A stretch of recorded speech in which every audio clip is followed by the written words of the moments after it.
ce roman qui a pour héros Guillaume d'Ussel se passe donc au Moyen-Âge, dans une des parties sombres du Moyen-Âge, le XIIe siècle. Cette fin du XIIe siècle est une période tout à fait passionnante. Alors, si je vous parle de Robin des Bois, par exemple, et d'Ivanhoé, c'est cette époque. Hein. Si je vous parle de Richard Cœur de Lion, c'est cette époque.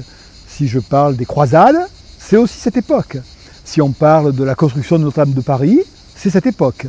Si on parle de la construction du Louvre et de Philippe Auguste, c'est aussi cette époque. C'est une époque d'autant plus intéressante que, à partir de Chrétien de Troyes,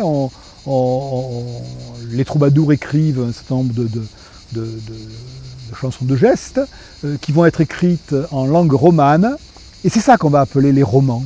Hein.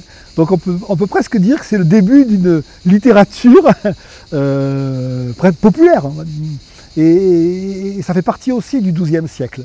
Donc il y a beaucoup de choses à dire. Il y a la création de la France. Hein. La France se crée au XIIe siècle. C'est-à-dire quand Philippe Auguste arrive au pouvoir, la France c'est l'île de France en gros. Hein. Il n'est suzerain que de Paris et des environs. Même s'il est effectivement en droit suzerain de la Bourgogne, du comté de Toulouse, de la Normandie, etc. Mais il y exerce quasiment aucun pouvoir.